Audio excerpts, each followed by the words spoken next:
Terdakwa kasus pembunuhan Nofriansyah Yosua Huta Barat yaitu Verdi Sambo dan istrinya Putri Chandrawati dikhawatirkan akan mengakhiri hidupnya seusai divonis berat.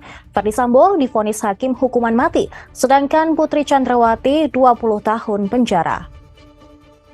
Menurut ahli psikologi forensik sekaligus peneliti ASA Indonesia Institute, Reza Indragiri Amriel, kondisi keduanya di dalam tahanan mesti diawasi karena dikhawatirkan terguncang akibat vonis yang melampaui tuntutan.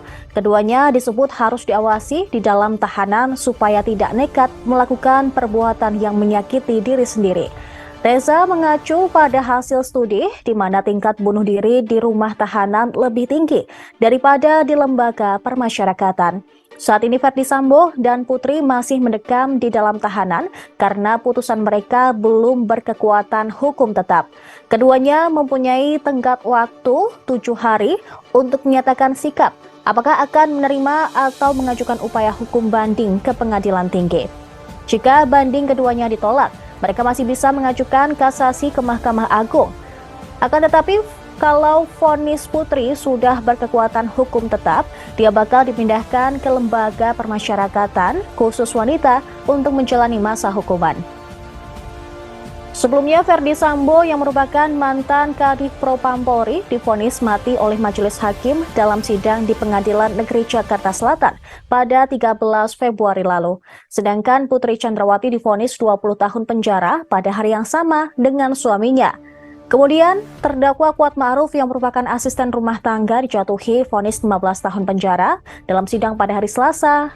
Kemudian, salah satu ajudan Sambo, Riki Rizal Wibowo atau Bribka RR, divonis 13 tahun penjara. Sedangkan Richard Eliezer divonis 1 tahun 6 bulan penjara dan dinyatakan terbukti turut serta dalam pembunuhan berencana terhadap Yosua. Riki Rizal dan Kuat Ma'ruf melalui kuasa hukum masing-masing menyatakan tidak menerima vonis dan akan mengajukan upaya hukum lanjutan yaitu banding ke pengadilan tinggi. Sedangkan kuasa hukum Verdi Sambo dan Putri masih mempelajari putusan tersebut. Mengadili menyatakan terdakwa Verdi Sambo SH SIK MH telah terbukti secara sah dan meyakinkan bersalah melakukan tindak pidana turut serta melakukan pembunuhan berencana dan tanpa hak melakukan tindakan yang berakibat sistem elektronik tidak bekerja sebagaimana mestinya yang dilakukan secara bersama-sama.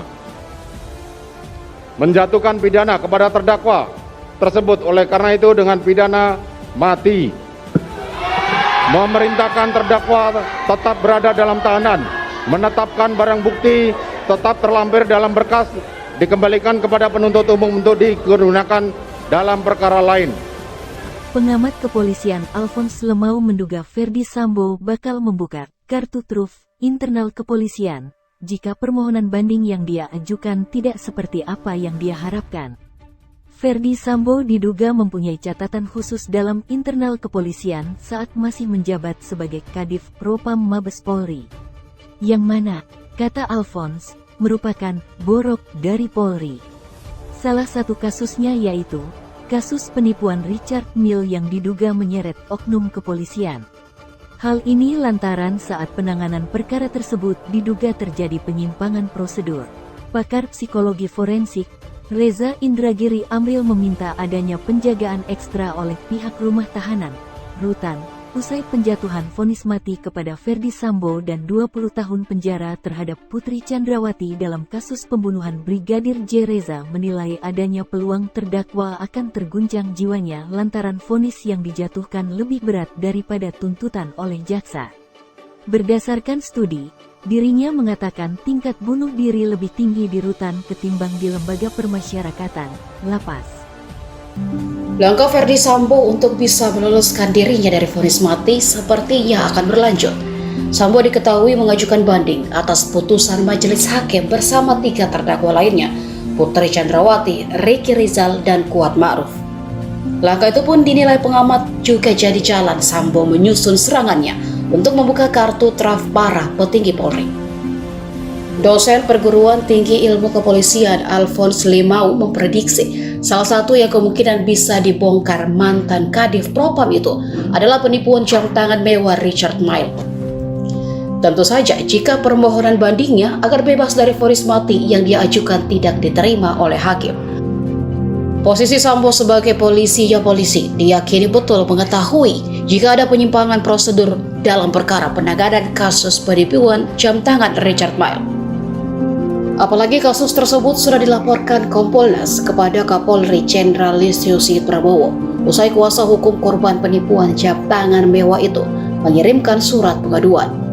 Alphonse menyinggung sosok yang memimpin rekonstruksi kasus pembunuhan Brigadir Yosua yang menyeret Ferdi Sambo hingga kini divonis mati.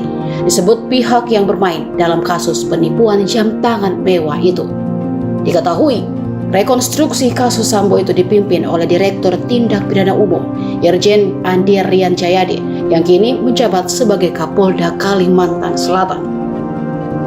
Sosok Irjen Andi sempat menjadi sorotan publik karena gaya mewah yang ia perlihatkan saat jumpa pers kasus Sambo beberapa waktu lalu. Setelah kasus Sambo, Irjen Andi langsung dinaikkan pangkat dari Brigjen ke Irjen dan dilantik memimpin Polri di Kalimantan Selatan. Menjatuhkan pidana kepada terdakwa tersebut oleh karena itu dengan pidana mati. Memerintahkan terdakwa tetap berada dalam tahanan, menetapkan barang bukti tetap terlampir dalam berkas dikembalikan kepada penuntut umum untuk digunakan dalam perkara lain. Menetapkan terdakwa tetap berada dalam tahanan.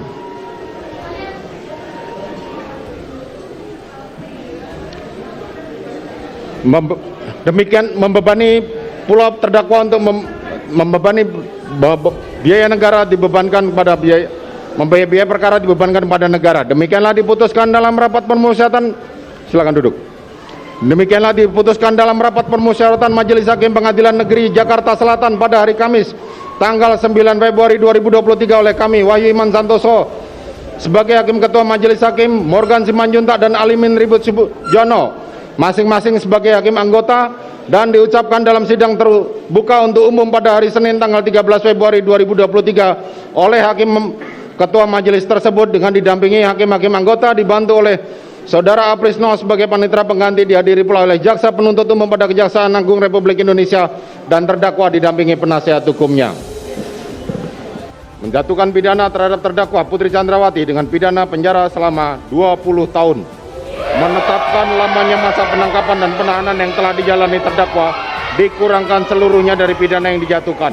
Menetapkan terdakwa tetap berada dalam tahanan, menyatakan barang bukti dikembalikan pada jaksa untuk menjadi perkara untuk dipergunakan dalam perkara lain.